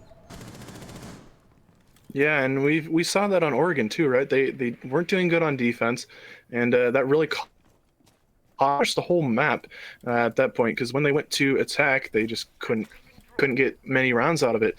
But hopefully they can pull it back, make it a 3-3, make this a lot closer game than it is right now, because 3-1 is not looking good for MishMash. Absolutely.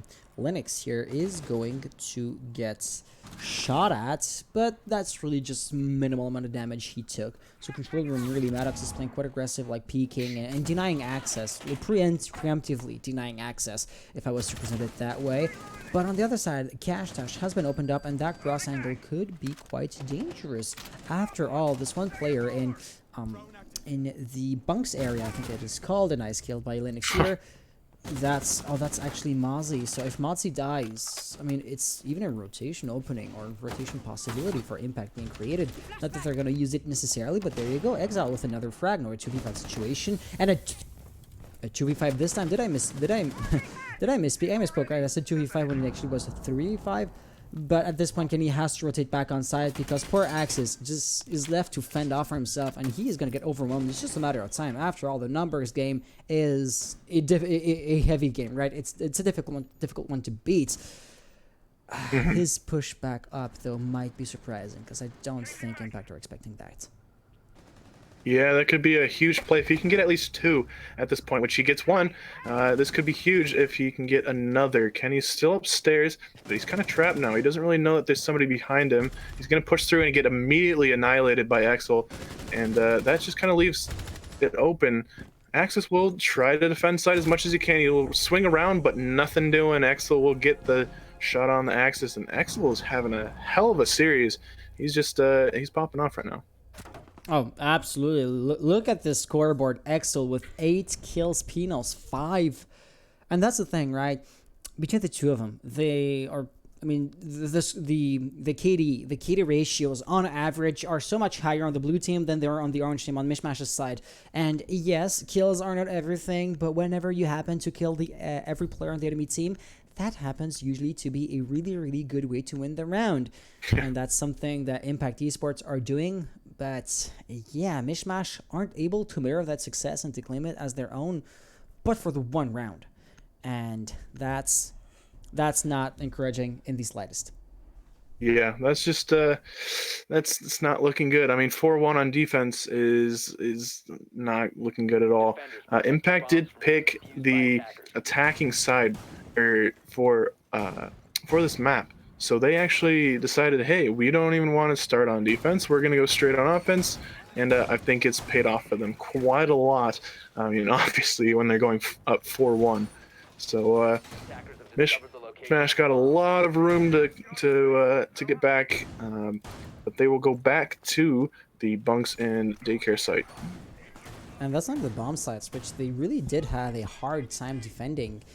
Remember how early on MishMash were able to get 2 or even 3 picks in the earlier rounds. So that is, well, historical precedent, which would give me little faith in MishMash's capabilities or in MishMash's chances of winning that round. And that's one round they can ill afford to lose. Even a 4-1 disadvantage is intimidating enough, but what about a, God forbid, 5-1? The point of no return, which, I mean, Jenna talked about on the first map, would definitely, you know, hold true here as well. And, I mean, hoping for a MishMash, or in a general sense, hoping for a barn burner of a match, that's not the kind of situation you'd want to see, but that definitely, so far, seems to be where we're headed. Yeah, I don't know. It's looking like do or die moments, like you said, for MishMash, and we'll have to see what kind of hold they can get now. It's looking rather like the same kind of hold. Kenny will be playing downstairs as Goyo. He will have the capability of throwing C4s, so that's a plus if they don't spot him out. But it's really all in the information right now, because look, they're all on this side. They're stacking pretty hard with 4 people already in to this balcony area. So what can they do to stall even more time? It hasn't been that long, so. Yeah, at this point, I think it would be a prime time for Kenny to check in the Nitro Cell. Oh no, Pinos is looking for him. Nitro Cell is gonna get the kill on Thermite, though. Nicely done, but the vengeance is slightly is gonna come in quite swiftly. I was looking for swiftly, said slightly. That's just me messing up. Pinos was right behind him, but Exile got the kill, and Exile is on a roll. So that's going to be another one, and he is now in office showers. The notorious bottleneck, the really, really difficult choke points to circumvent or to overcome, should I say. But so far, it looks like the resistance is going to be minimal, right? So over here, Maddox on initiation room. So he has a long cross angle, but he has his own enemies to fend off, and that is actually going to be a failure on his point. So on his side, 2v4 situation. Gohan looking through the rotation hole, but no hits are going to land, and he dies right here and there. Linux triple kill. Axis getting one once again in a comeback situation. Last time he was not able to pull it off. Is it going to work this time around? Answer is unfortunately no. This time it's not going to work either.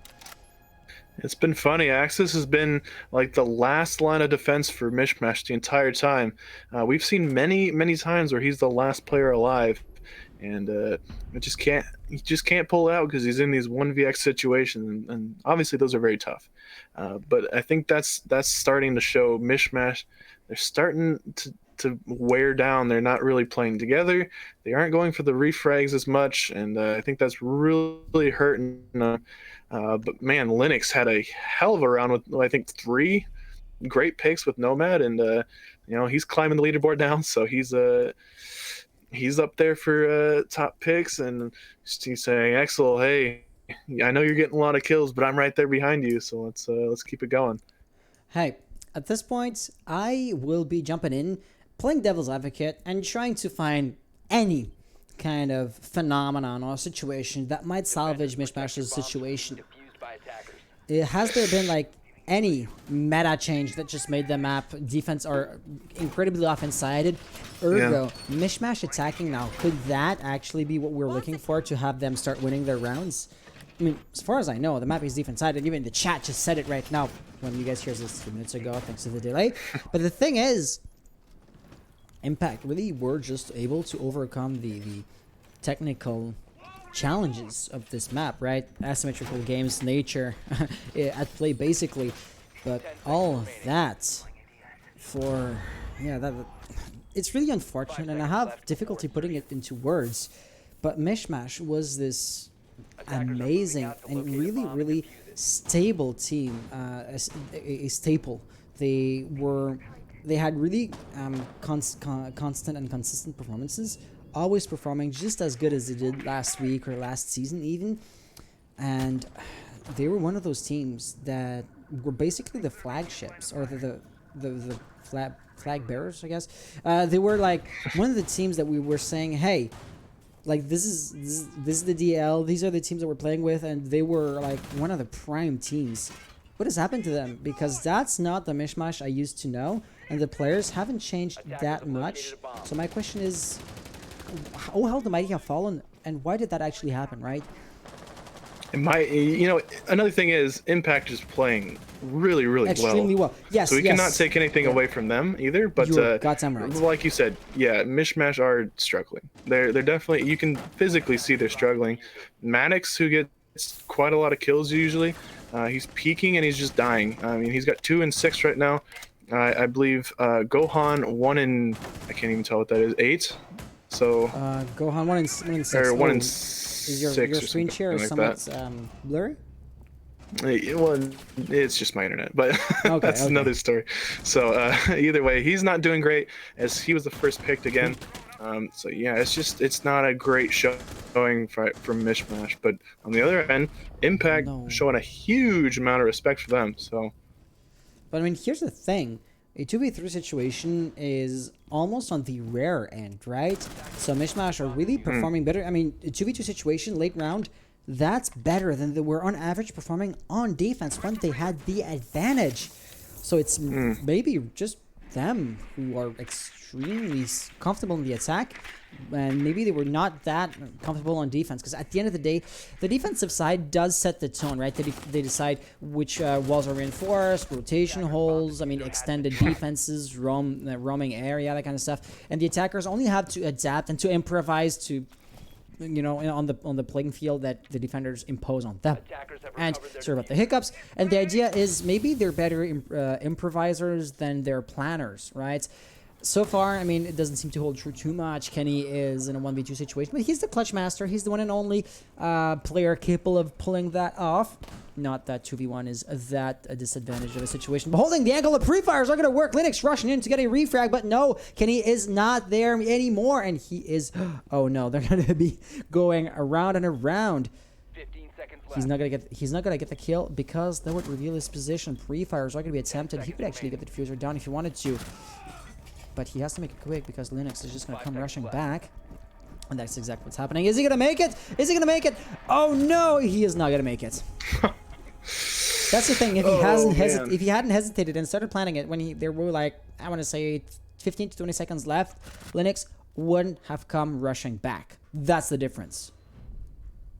This has been an absolute slaughter on the side of Impact. They have been playing so well, and even in a 1v1 situation like that, I don't think anything is stopping them. So we'll have to see what kind of things MishMash can pull off. 6-1 on the side of Impact. This is huge because this is MishMash's map. That is a huge tongue twister. And and not only that, they're on match point, map point, game series point. This is for going to finals. So like this is not looking good at all for MishMash. They're gonna have to pick up the pace quite a lot. They got to give themselves a good kick in the pants. But I don't know. Is it at the point of no return? Well, I guess we'll have to see after this round. Well, to me, at least it is, right? At the very least, I mean, mathematically, what is the rate at which the 1v6, the 1-2-6 scoreline situation gets clutched? I mean, how out of 100, how often does that situation go to overtime? I'd say 2%, 3%, 5 at most. Because momentum is absolutely in the hands of Impact. And I mean, they didn't win like 3 rounds. MishMash won 1 in between to kind of break off or slow down the momentum. No, MishMash won the first round, and after that it was nothing but defeats for them. So their morale is likely extremely low at this point. It's in their minds, they're going to be saying, or they're going to be thinking something along the lines of, we've tried everything we had to give and it still doesn't work. Why am I still doing this if there's no way out for me? Why am I still prolonging the suffering? I mean, in an extremely, I want to say, dramatic way, which is an exaggeration. But, I mean, the general idea, you get what I mean, right? Yeah, exactly. It's tough to get back from that or that mindset, and that's what makes great teams great teams as well. Yes, absolutely. But at the same time, it's contagious too. So. Yes, you only need one player being absolutely hyped or moping in chat, and he is going to be infecting the rest of his teammates, and that can be absolutely dangerous or beneficial rather, depending on who you have on your team. But Exile here looking for a third. That's going to be a triple kill for him. God. Can he even pull out a fourth out of that? No, he gets refragged, but oh god, did he ever put a dent in the attacker's numbers? And the split push, Maddox was one among 5 players just going somewhere else. At this point, it's basically a 50-50. The two-pronged attack, he is no longer just nothing but a distraction, there to make noise and turn heads around. He is truly gonna be one of the last hopes. Basically, Gohan is diffuser. If he dies, I want to say it's game over because there's no way to refrag. If Maddox dies, yes, of course, unfortunately. You can't ill afford to lose a player at this point, no matter who it is. But diffuser just happens to be such an important, integral part of your utility. And game is already over without me even being able to finish off my sentence. Jello just pushing in slowly, and there you go. That is not going to be MishMash Gaming officially crowned 3rd of the tournament. 3rd out of 16 still is not bad at all. Definitely. But then again, how can I put this? Impact are going to be at worst 2nd and at best 1sts. You know what the interesting thing is? So their upcoming opponents, they are, of course, the OnlyFans team. OnlyFans won last season's league. So, I mean, this is season 3. OnlyFans won season 2. And here's the kicker. Impact, they won last season's tournaments, which is a format which we've discontinued. So they're here to defend their previous title as much as can be. Two reigning champions fighting against each other starting next season. That is going to be, or starting next week. That is going to be amazing. But until then, let's get an interview with the players, shall we? And I am going to be taking back mouse control. And I'm not sure who we should contact. So I'm going to be writing to the coach.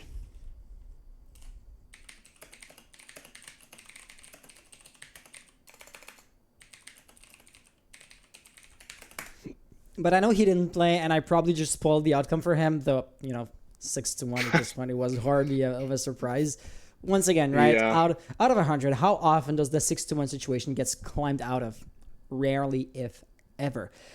But then again, I mean, he is basically going to be pointing me towards his needed teammates, or the teammates that are going to be running the interview.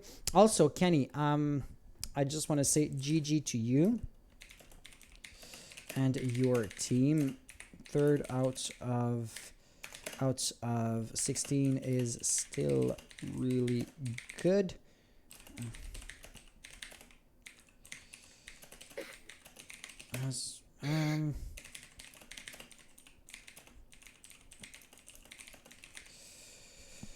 Typos, but he's gonna get what I'm saying. Okay. Okay, so yeah, we're actually gonna be having an interview with the coach.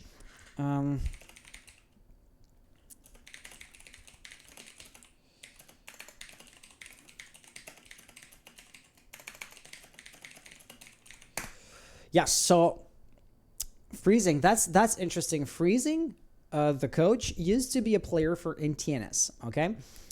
Just giving a bit of context for who is going to be jumping in the chat with us tonight. He used to be a player for NTNS, another team that played in this season, and I think they even ended up like 4th or something. Another really good team, not as good, because of course they got eliminated by none other than Impact themselves. Impact played them last, I would have said last week, but there was a Christmas break, so last round, basically, okay? So they're definitely 4th. And so he was a player for Impact, for NTNS, sorry. He either left the team or got booted, I'm not exactly sure, but either way, he was no longer in the structure, was basically free in the wind. He kind of joined us as the org. He joined us as the org, and like he was an admin for a few weeks, casted one or two matches, and apparently like he's really, really good as a caster. That's the thing that people were saying, hey, that guy is amazing, don't let him go, don't let him leave, because he is worth his weight in gold. And then he joined Impact as coach and analyst. And here he is. Welcome, Freezing. How are you doing? I'm doing great. How about you guys? I'm doing amazing. Treva, I think you're doing pretty good as well, aren't you? Yes, we are. You're well enough. So, Freezing. Yep. I know you haven't been with the team for too long. So I can't say to like the whole season, but that's the first time I saw like your impact on the team, and I was pleasantly surprised. Like, actually, I didn't expect both games, might I add, to be this one-sided. So I'm gonna say, hey, in the few weeks that you've had at most, great coaching, great managing, because you did absolutely amazing. Or your players did, but that's because of you. Do you just want to comment, like, how well do you think your players did? Did they make some small mistakes which you had coached them not to make, or did they really impress you? I'm gonna be honest with you guys. The team just impressed. All single one player of them just impressed me tonight. They played so well. I've been with these guys for maybe max 2 months. 2 months, that much? Yeah, okay. Yeah, and I was coaching these guys when we played against NTNS as well. And okay, my bad. Yeah, so it's been a little bit. I've been coaching these guys, but these guys are so nice. These guys are so positive. These guys are always ready to practice. Listen to me. And honestly, I couldn't ask for a better team. These guys are all super nice. They all want to like get better at the game. And these guys are really good. We saw these guys play this night, and they literally impressed me. One single of these guys impressed me, because to just dominate it. Like I was expecting maybe like a 7-4 in Oregon, but I was definitely not expecting a 7-1 in Team Park. And these guys were just to be honest, we didn't have strats in Team Park. We were not ready for this map. We thought he was gonna get banned. We had no strat and attack either. So I did not on my side, I did nothing to help these guys on Team Park. Okay. Was all these guys, it was all Jello, IGL, and it was all these guys communicating and playing as his team. And these guys did really, really good on second map, and ain't gonna lie, they just did really good. So on a personal level, you can't take any credit for the theme park win. No. Then, my question kind of becomes, you didn't have any strats on theme park, or actually it's a bit more an expression or me reacting to what you were saying. You bet on the wrong horse, you expecting theme park to be banned, but then it happened not to be banned. But then the wrong horse happened to be the right horse at the end of the day. Yeah. So hey, GG's on that front, I guess. That I mean, if even you don't know what you're doing, the enemy definitely won't be expecting that. Yeah. But I mean, we went in there confident because we won first map, and we told ourselves we can't make it. We were going for maybe 3-3 in attack. So I told my guys, I said, to be honest, if you guys go 3-3 in attack, I'm going to be super happy, and we just come back in defense, because it's really a defensive map. And we lost first round. I was like, all right, guys, no problem. We got this. So we won 5 rounds in a row. I was like, dude, you guys are going crazy. And after we won 2 more, like, I ain't gonna lie, I'm just so proud of these guys. I think I think MishMash Gaming were playing way too much aggressive, and we took advantage of that just by playing a little bit more passive and take us those free picks early rounds. And after just pushing through the round and just throwing last players and getting crossfires, that's pretty much what happened. So, you know what I want to say? I just want to react to what you were saying and absolutely agree with you. As when we were casting, from time to time, I was trying to find like reasons as to why MishMash were losing their rounds and trying to not exactly justify their struggling, but kind of shed some light on why that was. And I never said, oh, maybe it's just Impact just playing way better than they have any right to. And you were in chat defending your players, saying, hey, maybe it's just them who are, knocking this to a whole new level. And I gotta say, in retrospect, you were right. I mean, there's no way to sugarcoat things. I'm sorry, but MishMash, you should have been able to play better. I mean, I feel like you're struggling lately, but then again, that takes nothing away from Impact Esports. You know what? I just realized I am way too late on that. Let me just, in the overlay, tag you as having won the second map. Also, I'm just going to take a few moments to lament the fact that, you were casting a few games here and there after you had left NTNS. So I've lost a great asset to the DA League when you joined Impact. So congratulations for your work over there. Thank you. And if you guys ever need a cast, it will be my pleasure to help you guys out. I found this is a really good league, and I'm happy to help however. Thank you so much. I mean, as a member of a team, I couldn't let you cast a game in which your team, in which Impact would be implicated. But yeah, absolutely. I mean, that's just conflict of interest right there, right?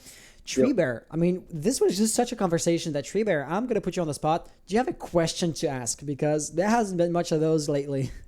Yeah, I can ask one. How are you feeling going up against OnlyFans now? Now that you won, now how's it looking out for OnlyFans? I'm a little bit stressed because these guys are flawless. I think they didn't lose any game yet, and to be honest, I think these guys are really good opponents. But I do believe they had more trouble against MishMash Gaming than we had today, and I'm in strong belief that we can beat these guys.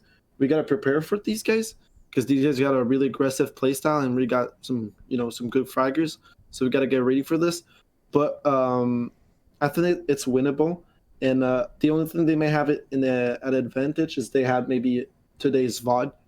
But I mean, we can prepare ourselves really differently just to be prepared for these guys. So I'm going confident. I believe we can win this game. I'm not saying it's going to be easy, but we can obviously win this final. So I'm just going to go on a limb and assume you would like for me to just turn the stream off private and not post the VODs anywhere. But Yeah, that's not gonna happen. No, it's fine.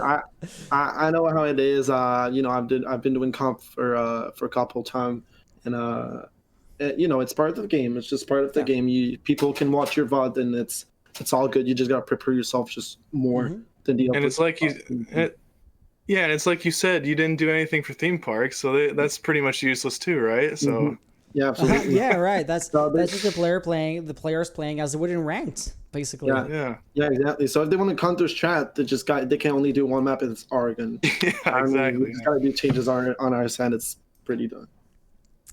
Well, I think I've taken up enough of your time.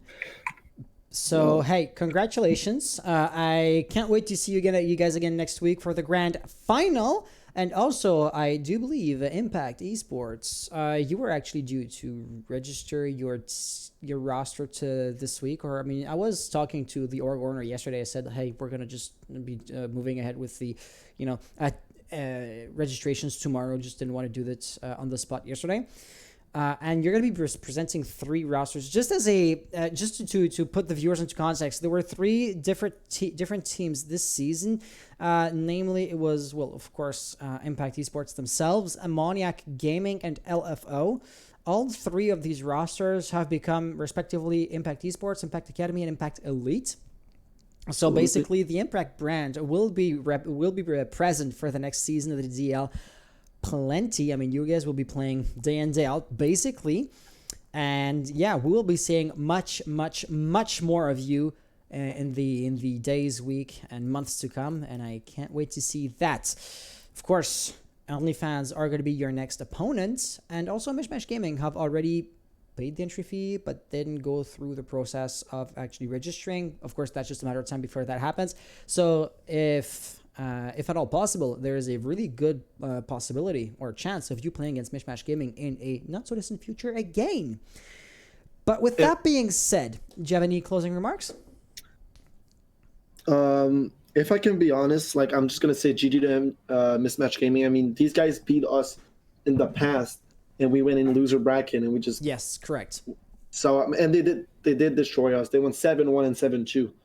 So they destroyed us, and we just, we were probably just more ready today, maybe more in the mood of playing or whatever. I just want to say GG to these guys. I know a couple of these guys on the other team. They're all great players.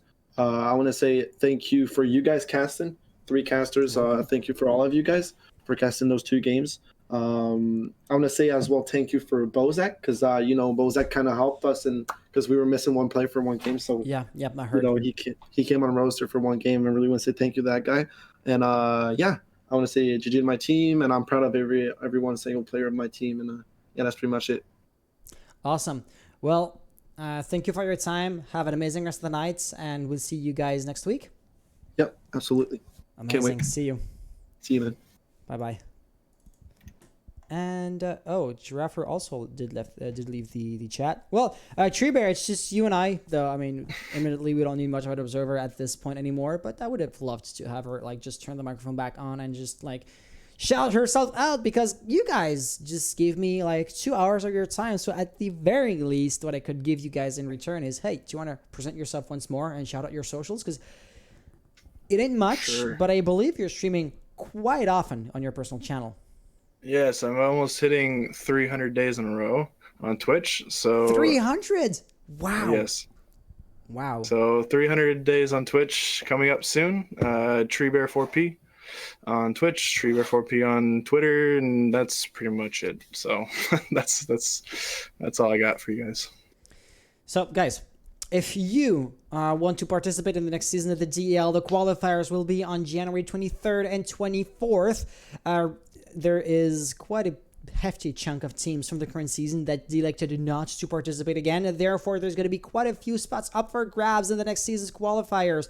Ergo, if you register in the quals, the magic of math is going to make it so that your chances of being accepted into the main season are almost 100%. I'm going to be quite frank with you. We are struggling to find teams. And as such, we have this kind of a little program where if you refer a team to the qualifiers and that team ends up making it into the main season, then you are getting either $5 knocked off of your entry fee, or $5 sent in cash if you happen to be like an influencer, streamer, or whoever who's not participating in the season proper. What's going to be different between this season and next season? Well, basically, we're splitting the league into 2 leagues with a relegation system. The reason being, well, the higher league is going to have higher level teams, and the lower league is going to have lower level teams. I mean, higher can be, P1 and Diamonds, and lower, quote unquote, that sounds ridiculous, could be Platinum 2 and Platinum 3, basically to have the matchups be more fair, because that was one of the usual criticisms that we got. Hey, having 7-1 matchups, that's no fun for anybody, right? So the idea being, with two leagues comes 2 prize pools, so the combined total prize pools moves up from the current $600 to a grand total of $1,000 US, of course, prize pool. So that is also going to be amazing because, well, number go up, right? Number go up. Furthermore, in the general sense, we are learning so much from our current experience, and I can tell you guys that the next season is going to be so much better than what we had currently, and I can't wait for you guys to see it. But before that, there's going to be the grand final, the hypest game of them all. Impact Esports against OnlyFans, and that's going to be coming up next week, probably on Wednesday, because that's the default date for the play day, for the play days. But of course, the players can elect to schedule the match at a different date. So I'll keep you guys posted. Keep an eye on Twitter, keep an eye on the Discord, and with that being said, Giraffe was quite present in chat, so if you scroll up a little bit, you can find her gamer tag and follow her on her Discord, on her Twitch, and from there, with any luck, you should be able, I'm just going to do this right now, with any luck, you should be able to find like the Twitter and the Discord and the cards. Let me check. Yes, of course, everything is there. The setup and gear, rules, FAQ, Twitter. I don't know if she has a like Discord server for our streams, but that is the gist of it. Thank you all for having been here tonight. Have an amazing rest of the night, and we'll see you guys again next week for the grand final. With that being said, yeah, I already said that. Bye. Looking for the button.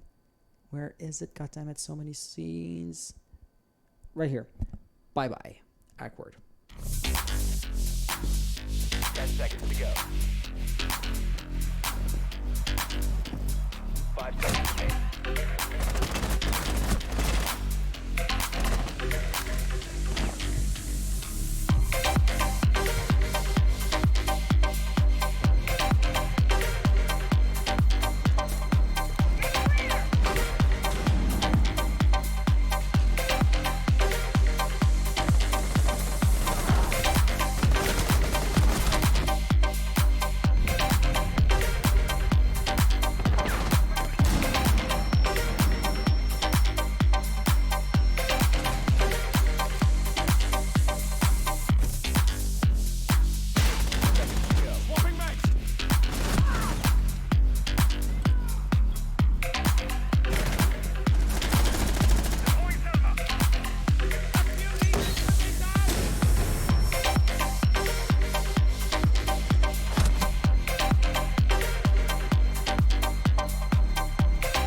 Ten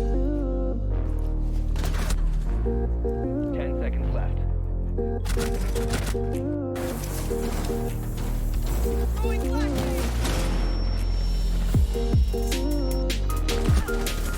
Attackers need to protect the diffuser. Position compromised. 5 seconds left.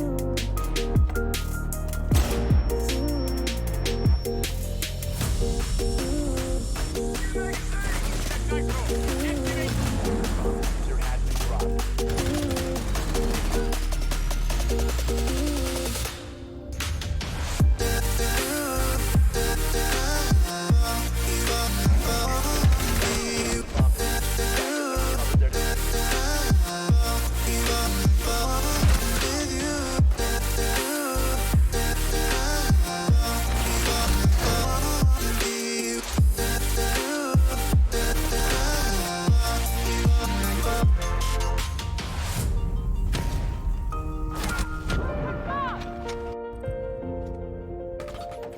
Thank you.